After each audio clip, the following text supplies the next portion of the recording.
ప్రభువు చెప్పిన పరలోక మార్గం. సంఘములతో ఆత్మ చెప్పుచున్న మాట చెవిగలవాడు వినునుగాక. ప్రకటన 2వ అధ్యాయం 7, 11, 17, 29వ వచనములు మరియు 3వ అధ్యాయం 6, 13, 22వ వచనములు. తలాంతులు. మత్తయి సువార్త 25 అధ్యాయం 14 నుండి 30వ వచనములు. పరలోకరాజ్యము ఒక మనుష్యుడు దేశాంతరమునకు ప్రయాణమై తన దాసులను పిలిచి తన ఆస్తిని వారికప్పగించినట్లుండును. అతడు తన దాసులను పిలిచి ఒకనికి 5 తలాంతులు, ఒకనికి 2, మరియొకనికి 1 ఎవరి సామర్థ్యము కొలది వారికి ఇచ్చి దేశాంతరము వెళ్లెను. 5 తలాంతులు తీసుకొనిన దాసుడు వెళ్లి వాటితో వ్యాపారము చేసి మరియొక 5 తలాంతులు సంపాదించెను. అలాగుననే 2 తీసుకొనినవాడు మరి 2 సంపాదించెను. అయితే 1 తలాంతు తీసుకొనినవాడు వెళ్లి దానిని భూమిలో దాచిపెట్టెను. బహుకాలమైన తరువాత ఆ యజమానుడు తిరిగి వచ్చి దాసుల యొద్ద లెక్కచుచుకొనెను. అప్పుడు 5 తలాంతులు తీసుకొనిన దాసుడు మరి 5 తలాంతులు తెచ్చి, అయ్యా, నీవు నాకు 5 తలాంతులిచ్చితివి, వాటితో మరియొక 5 తలాంతులు సంపాదించితిని. అతని యజమానుడు, భళా నమ్మకమైన మంచి దాసుడా, నీవు ఈ చిన్న విషయములో నమ్మకముగా నుంటివి కనుక నిన్ను అనేక వాటిపై నియమించెదను. నీ యజమాని సంతోషములో పాలుపొంద ప్రవేశింపు మనెను. అలాగే 2 తలాంతులు తీసుకొనినవాడు తెచ్చి, అయ్యా, నీవు నాకు 2 తలాంతులిచ్చితివి, అవిగాక నేను మరి 2 తలాంతులు సంపాదించితినని చెప్పెను. అందుకు యజమానుడు, భళా నమ్మకమైన మంచి దాసుడా, నీవు ఈ కొంచెములో నమ్మకముగా నుంటివి గనుక నిన్ను అనేకమైన వాటిమీద నియమించెదను. నీ యజమాని సంతోషములో పాలుపొందు ప్రవేశింపు మనెను.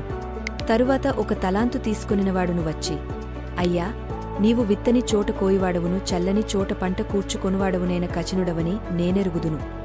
గనుక నేను భయపడి వెళ్ళి నీ తలాంతును భూమిలో దాచిపెట్టితిని. ఇదిగో నీది, నీవు తీసుకొనుమని చెప్పెను.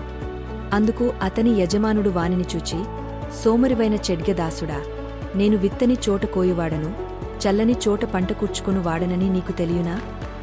అట్లయితే నీవు నా సొమ్మును వడ్డీ వ్యాపారస్థుల యొద్ద పెట్టెనుంటివి. నేను వచ్చి వడ్డీతో కూడా కలిపి నా సొమ్ము తీసుకొనియుందునే అని చెప్పి ఆ తలాంతును వాని యొద్ద నుండి తీసివేసి 10 తలాంతులున్న వానికియుడి.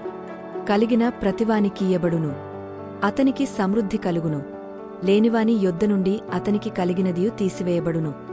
మరియు పనికిమాలిన ఆ దాసుని వెలుపలి చీకటిలోనికి త్రోసివేయుడి, అక్కడ ఏడ్పును పండ్లు కొరుకుటయు ఉండుననెను. దేవుడు మనకు ఇచ్చిన తలాంతులు, అనగా దేవుడు మనకు ఇచ్చిన సమయం, సంపదలు, నైపుణ్యములను మనము ఎలా ఉపయోగించాము అని దేవుడు మనలను లెక్క అడుగుతారు. బహుకాలమైన తరువాత ఆ యజమానుడు తిరిగివచ్చి దాసుల యొద్ద లెక్కచుచుకొనిన ప్రకారము.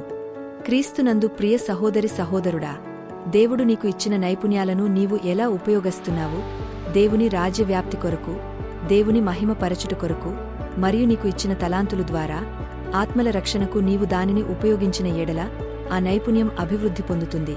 మన ప్రభువును రక్షకుడు అయిన యేసుక్రీస్తు 2వ రాకడలో తిరిగి వచ్చినప్పుడు నిన్ను, నీ కార్యములను చూసి, భళా నమ్మకమైన మంచిదాసుడా, నీవు కొంచెములో నమ్మకముగా ఉన్నావు, కనుక నిన్ను అనేకమైన వాటిమీద అధికారిగా నియమించెదను.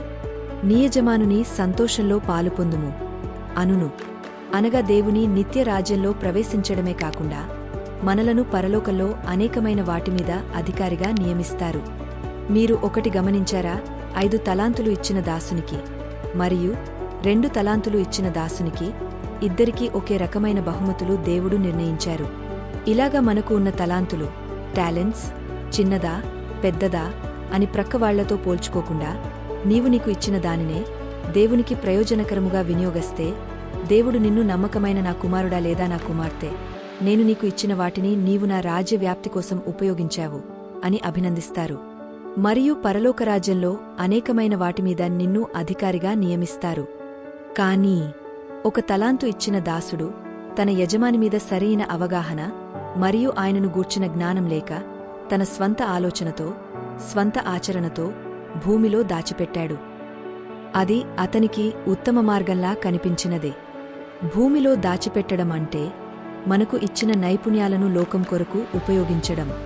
మన టాలెంట్స్ను దేవుని మహిమ నిమిత్తం కాకుండా లోకం కొరకు, లోకస్తుల కొరకు, ఉపయోగస్తే మనకు లాభకరంగా కనిపిస్తుంది, కాని దేవుని దృష్టిలో వ్యర్థమైనదే.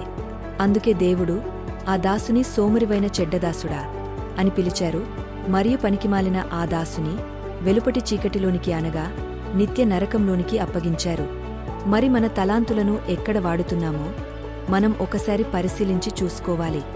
దేవుని చిత్తమునకు ప్రయోజనకరముగా ఉపయోగించి పరలోకంలో అధికారులుగా ఉంటామో, లేక లోకములో దేవుని చిత్తమునకు విరుద్ధమైన వాటికి ఉపయోగించి నిత్య నరకమునకు వెళతామో మనమే నిర్ణయించుకోవాలి.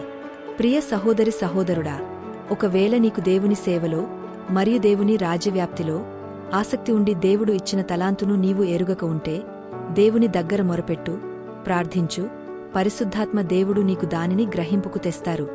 యాకోబు పత్రిక 1వ అధ్యాయం 5 మరియు 6 వచనములలో వాక్యం ఇలా చెబుతుంది: మీలో ఎవనికేనను జ్ఞానము కొదువగా ఉన్నేడల అతడు దేవుని అడుగవలెను, అప్పుడది అతనికి అనుగ్రహింపబడును. ఆయన ఎవరిని గద్దింపక అందరికిని ధారాళముగా దయచేయువాడు. అయితే అతడు ఏమాత్రమును సందేహింపక విశ్వాసముతో అడుగవలెను. సందేహించువాడు గాలిచేత రేపబడి ఎగిరిపడు సముద్ర తరంగమును పోలియుండును. ఒకవేళ నీవు నీ తలాంతులను తెలిసి ఉండి దానిని దేవుని సేవలో ఉపయోగించాలి అని ఉన్నా కూడా ఎక్కడ ఎలా ఉపయోగించాలో నీకు అర్థం కావడం లేదా? నీకు ఒక శుభవార్త. మన ప్రభువైన యేసుక్రీస్తు మనలో ఏ ఒక్కరూ నశించి నరకమునకు పోకూడదు అని మనలను ప్రేమించి ఒక సులభమైన మార్గమును చూపిస్తున్నారు. మీరు మత్తయి 25వ అధ్యాయం 27వ వచనమును గమనించారా? అట్లయితే నీవు నా సొమ్మును వడ్డీ వ్యాపారస్థుల యొద్ద పెట్టనుంటివి. నేను వచ్చి వడ్డీతో కూడా కలిపి నా సొమ్ము తీసుకొనియుందునే అని చెప్పెను. మన తలాంతు, టాలెంట్ ను మనకు ఎలా ఉపయోగించాలో తెలియనప్పుడు మనము దేవుని సేవలో వాడబడుతున్న సేవకుల దగ్గర పెడితే వారే మనలను దేవుని సేవలో ఎక్కడ ఎలా ఉపయోగించాలో వారు ఉపయోగిస్తారు. అప్పుడు మన తలాంతులు అధికమవుతాయి. అప్పుడు కూడా దేవుడు భళా నమ్మకమైన మంచి దాసుడా అని పిలుస్తారు మరియు పరలోకంలో అనేక వాటిమీద మనలను అధికారిగా నియమిస్తారు. కావున మనకు దేవుడు ఇచ్చిన తలాంతులను ఎక్కడ ఎలా ఉపయోగించాలి అనేది మన చేతిలోనే ఉన్నది. ద్వితీయోపదేశకాండము 30వ అధ్యాయం 19 మరియు 20 వచనములో దేవుడు ఇలా చెబుతున్నారు: నేడు జీవమును మరణమును, ఆశీర్వాదమును శాపమును నేను నీ ఎదుటను ఉంచి భూమ్యాకాశములను మీమీద సాక్షులుగా పిలుచుచున్నాను. నీ పితరులైన అబ్రాహాము, ఇస్సాకు, యాకోబులకు ఆయన ప్రమాణము చేసిన దేశములో మీరు నివసించున్నట్లు యెహోవాయే నీ ప్రాణమునకును నీ దీర్ఘాయుష్కును మూలమైయున్నాడు. కాబట్టి నీవును నీ సంతానమును బ్రతుకుచు నీ ప్రాణమునకు మూలమైన నీ దేవుడైన యెహోవాను ప్రేమించి ఆయన వాక్యమును విని ఆయనను హత్తుకొనున్నట్లును జీవమును కోరుకొనుడి. ఆమెన్. మా పరిచర్యలో పాలి భాగస్థులు అవ్వాలి అంటే మమ్ములను సంప్రదించగలరు. For calls and WhatsApp మా కాంటాక్ట్ నంబర్ 9291630796. యేసుక్రీస్తు అతిత్వరలో రాబోతున్నారు. సిద్ధపదండి మరియు సిద్ధపరచండి. Jesus coming very soon. So be prepare. Amen.